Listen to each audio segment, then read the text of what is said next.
A manchete é: Aras vai passar os próximos 2 anos engavetando.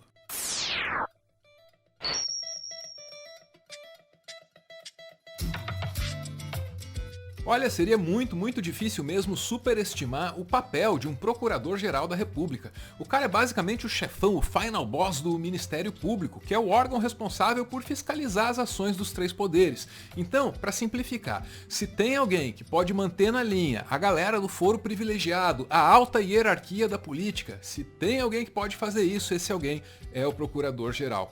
Hoje quem está nesse cargo é o Augusto Aras, que é amplamente visto como alguém disposto a pegar leve, principalmente com o Bolsonaro e com a família dele. Por que é que o Aras se presta a isso? Basicamente porque os interesses dele e os interesses do Bolsonaro estão alinhados, pelo menos por enquanto. É que o presidente quer manter intacta a sua rede de proteção, a sua rede de impunidade. Dentro dessa rede, o Aras é uma peça, sim, das mais importantes. Já o Aras, por outro lado, ele quer uma vaga no Supremo Tribunal Federal, e só quem pode agilizar ao lado dele é o Bolsonaro. A maior parte da elite política deixa isso passar batido, porque o Aras, do mesmo jeito que ele passa pano pro Bolsonaro, ele pode passar pano pros outros também. Muita gente está gostando do trabalho que o Aras não está fazendo. Então, quando o Augusto Aras chegou ao Senado para ser sabatinado, todo mundo já sabia o que iria acontecer. Os senadores o reconduziriam ao cargo, quer dizer, os senadores dariam para ele mais 2 anos à frente da Procuradoria-Geral da República.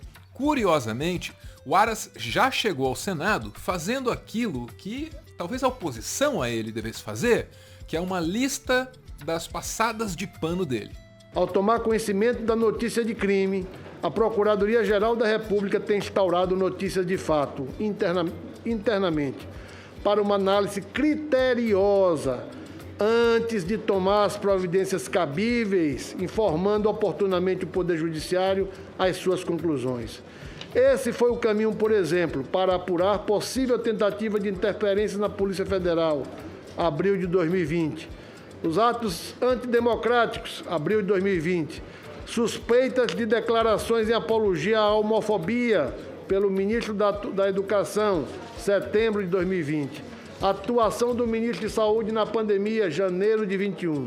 Suspeita de advocacia administrativa pelo então ministro do Meio Ambiente, maio de 2021. Suposta prática de prevaricação do presidente da República, junho de 2021. Em todos esses procedimentos, primeiro nós fizemos uma análise profunda para não criar dificuldades injustas para quem quer que seja. É mesmo curioso que o Aras faça aí essa lista, porque, como eu disse, isso deveria ser um papel daqueles que resistem ao nome dele. É o caso dos senadores Alessandro Vieira e Fabiano Contarato, porque juntos esses dois apresentaram uma notícia-crime contra o Aras ao Supremo Tribunal Federal. Não deu em nada, claro, a denúncia foi arquivada, mas está aí o Contarato para pelo menos questionar o cara.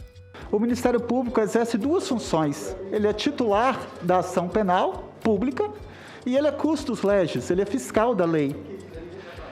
Diante disso, eu pergunto, com todo respeito, onde estava a Procuradoria-Geral da República quando presenciou, por exemplo, o presidente da República difundindo o tratamento precoce? Porque a difusão de tratamento precoce é crime de charlatanismo. Está previsto no artigo 283 e é crime de ação penal pública incondicionada. E o titular é Vossa Excelência. Onde estava a Procuradoria quando presenciou o presidente difundindo a imunidade de rebanho, que é crime de epidemia qualificada, é crime hediondo, também de ação penal pública incondicionada? Onde estava a Procuradoria quando presenciou a existência de um gabinete paralelo dentro do Ministério da Saúde? Nós sabemos que dentro da administração pública não pode haver gabinete paralelo, porque isso é crime de usurpação de função pública, lá do 328 do Código Penal, ação penal pública incondicionada. Onde estava também a Procuradoria quando presenciou o presidente se recusando a adquirir vacinas da Pfizer 101 vezes? Isso é prevaricação previsto no artigo 319. Onde estava a Procuradoria quando presenciou a omissão do presidente na crise de Manaus? As pessoas morreram por asfixia. Asfixia é uma das formas qualificadas do homicídio, está expressa no artigo 121, matar alguém, parágrafo 2º, se o crime é praticado, inciso 3º, com emprego de veneno, fogo explosivo, asfixia, tortura ou outro meio insidioso ou cruel que possa resultar perigo comum. Onde estava também a Procuradoria da República quando surgiu indícios de irregularidades na aquisição da Covaxin? É claro que ele nunca ia responder isso aí, nem tem como. O melhor que o cara pode fazer é ficar erguendo ali a Constituição, dizendo que respeita o livrinho, que ele se pauta por aquilo ali, que as instituições estão funcionando normalmente, que é uma frase assim que me dá um medo danado, mas deixa pra lá. E claro, o Aras também pôs a culpa pela má fama que ele tem na imprensa, a culpa é da imprensa. Mas é muito importante dizer que muitos dos ataques que sofro, se o jornalista tivesse ido na fonte, ler a petição, verificaria que é um engano, que é algo desproposital. Eu diria mais. Quando recebo infâmia pela imprensa, eu percebo que a importância da imprensa é muito maior do que eu podia supor. E eu me penitencio. Me penitencio porque quis ser um procurador-geral não escandaloso, não pirotécnico, não espetacular, não dado a espetacularização, mas procurei ser um procurador-geral da República que respeitasse o sigilo dos inquéritos como manda a lei, que respeitasse os investigados, que respeitasse a todos os atores de um processo, para que quando alguém for condenado, tenha sido condenado com observância do devido processo legal, do contraditório e da ampla defesa. Quem chegou mais perto de explicar por que o Aras faz o que faz, ou não faz o que não faz, quem chegou mais perto de dar essa explicação foi mesmo o Alessandro Vieira. Não há como conquistar a boa vontade do presidente Jair Bolsonaro quando se confronta os seus entendimentos, as suas ideias e as suas posturas. Ao longo dos últimos 2 anos, Vossa Excelência se notabilizou justamente por isso, por não confrontar essas posturas, mesmo quando as posturas do presidente Bolsonaro foram contrárias à saúde pública e à democracia. É essa, essencialmente, e não qualquer outra razão pela qual não é possível conceder a Vossa Excelência o voto pela recondução. Ainda que, e faço questão de registrar, Vossa Excelência seguramente seja reconduzido, com larga aprovação dessa Casa. De fato, a previsão se confirmou, foi exatamente isso que aconteceu pouco depois. Votaram sim 21 senhores senadores e senhoras senadoras. Votaram não 6, nenhuma abstenção, total 27, está aprovado. Senhor presidente. Escolha do senhor Antônio Augusto Brandão de Aras por esta comissão.